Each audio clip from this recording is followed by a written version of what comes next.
longo da sua trajetória, o movimento feminista sempre contou com a produção de jornais, boletins, revistas, como espaços para difundir as necessidades e os direitos das mulheres e também contribuir para o próprio processo de mobilização em torno dos seus direitos. No período da ditadura militar no Brasil, essa produção de mídia alternativa se tornou extremamente expressiva, nasceram e morreram centenas de jornais alternativos e diversos deles também ligados ao movimento feminista. Esses jornais tinham em comum algumas características. Eram jornais produzidos, a grande maioria, em pequena escala, feitos de forma com envolvimento mesmo de militantes, eram feitos com poucos recursos, com uma dificuldade de regularidade. Então, o Brasil Mulher, na imprensa feminista, que marcou esse período da segunda onda do feminismo, tínhamos dois grupos que podiam ter se juntado, mas que tinha naquela época uma diferença grande, muito mais na origem da gente, da origem política, né? O pessoal do Brasil Mulher eram todas, não tinham, acho que quase ninguém que veio do exílio, eram todos que ficaram no Brasil. Tudo a maioria ex-presa, a Terezinha Zerbini não, mas as outras eram presas, a Joana Lopes era que tinha uma experiência no exterior, mas nós éramos o pessoal que saiu da cadeia, que vinha da luta, o armado, da luta de massa, mas que vinha da luta do período da ditadura. E éramos, a maioria, organizadas em ainda grupos políticos. Né? E o pessoal que veio do exílio, que chegou do exílio, eles eram feministas, também uma tendência marxista, de esquerda, mas vinham de uma vivência no exílio. Né? Então, eles achavam que nós não éramos feministas, porque éramos muito mais políticas. Né? Nesse início, as matérias tinham muita dificuldade de sair matéria feminista e que falasse do feminismo, embora fôssemos feministas. O primeiro edital do Brasil Mulher é feminista, não é? É um edital que mostra que éramos feministas. E a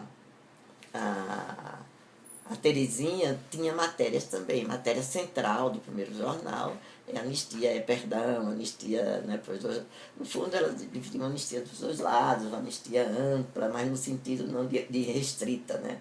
Não, e o jornal, no início, refletia essas duas posições, né?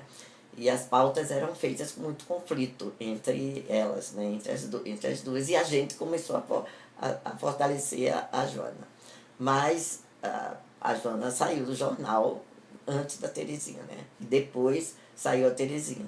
Aí foi quando o jornal ficou da gente, ficou de um grupo de mulheres que não éramos jornalistas, éramos políticas, todas militantes de organizações diferentes, inclusive, e aprendendo a ser feminista.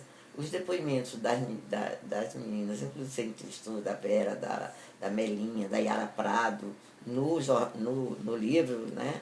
É muito interessante, porque elas mostram, éramos jovens, a maioria estava tendo seu primeiro filho, eram mães, e estávamos num contato direto com a periferia, com os clubes de mães, que foi ali que a gente começou a fazer um feminismo de base, né? E o movimento estava, no fundo, dividido entre as mulheres da periferia, que eram mulheres que se diziam femininas, do movimento de mulheres, e as feministas. Mas a gente se juntou no movimento só no momento que a gente foi para a base das mulheres, dos clubes de mães, explicar para elas o que era o feminismo, o que era a sociedade patriarcal, por que a sociedade não interessava as mulheres, essa relação feministas e periferia.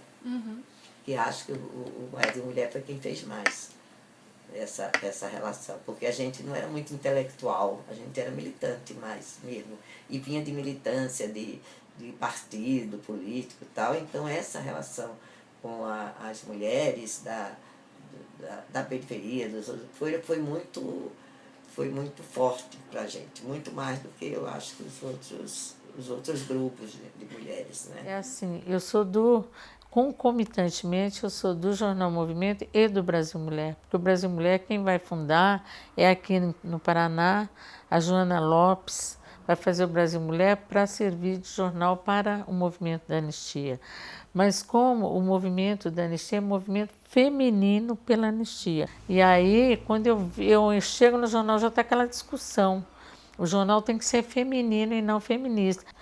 E aí a Joana ficou com a feminista, porque a Joana era feminista, e a Terezinha Zerbino, que era a outra, ficou com o feminino. Aí ela foi fazer o jornal Maria Quitéria, que esse eu nunca trabalhei com ele, nunca... que falava das atividades do movimento feminino pela anistia. Mas a gente achava importante a luta pela anistia. Então nós ficamos com a anistia e com o feminismo. Ao mesmo tempo que eu trabalhava no Brasil Mulher, eu trabalhava no Jornal Movimento. Jornal Brasil Mulher, a gente, a reunião tinha umas 30 mulheres, ficavam tudo sentado no chão, assim, numa salinha. Daí a gente fazia pauta, daí decidia quem é que ia fazer cada assunto daquele, quem ia fazer entrevista, quem ia fazer a reportagem tal, quem não sei o que, papapá. E daí, então, você trazia pronto num dia para ler para todo mundo, era leitura em voz alta. E então depois a gente ia discutir como é que ia fazer o jornal, aí a gente fazia lá na gráfica junto com os homens, porque os homens que eram da gráfica. Então, depois a gente ia levar para as bancas de jornal, para distribuir nos bairros, nos sindicatos. E depois a gente ia fazer avaliação, reunião de avaliação, como é que foi a distribuição. Então, as mulheres do Brasil Mulher, eu era mais pobre, viu, daquele Brasil Mulher, porque era mulher de classe média. Mulher ou estudante, ou já com formadas, né, e trabalhavam em empresas boas, assim, boas no sentido de dar bom salário.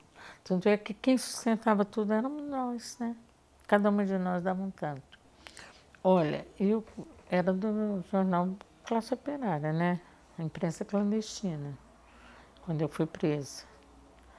E eu acho que a minha prisão, ela se deu por isso, né? Sem dúvida nenhuma. E por outros motivos que eu acho que é secundário, porque eu não ia ficar presa se eu não fosse da imprensa, né? Se eu não escrevesse contra eles ou não divulgasse ideias contra eles. Mas eu fiquei impressionada. Eu não dava tanto valor a mim mesma como eu dei na prisão. Falei, não, conforme eles me torturaram, me colocaram como uma pessoa tão importante que eu me senti importante, passei a me sentir importante durante as torturas e todo o processo. Falei, gente, eu estou pensando que eu sou mais uma aqui, mas eles estão me dando um valor, entendeu? E eu achei que, então, de um lado, você quer morrer, do outro lado, você quer viver, né? Porque você se sente fortalecida também. Fala, poxa, o que eu estou fazendo? Eu achava que eu fazia um jornalzinho, 1.500 exemplares, difícil para distribuir. Eles estão achando, que eu sou tão perigosa, então eu estou fazendo muita coisa.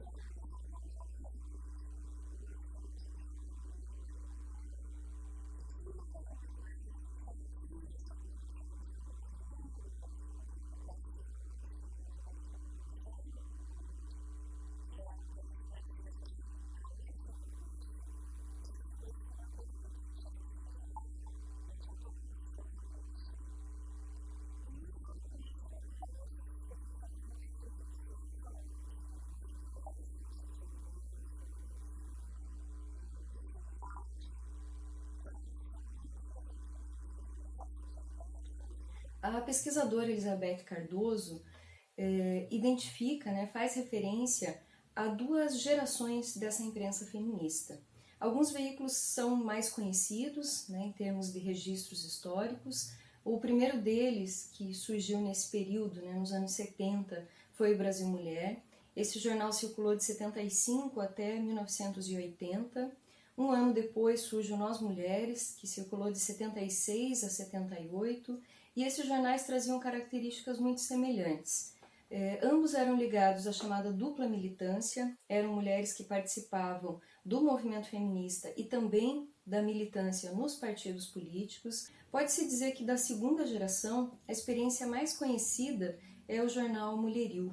O Mulheril circulou, teve também uma maior duração, de 81 até 1986. Já era produzido num esquema, com um suporte de uma entidade de pesquisadoras da Fundação Carlos Chagas.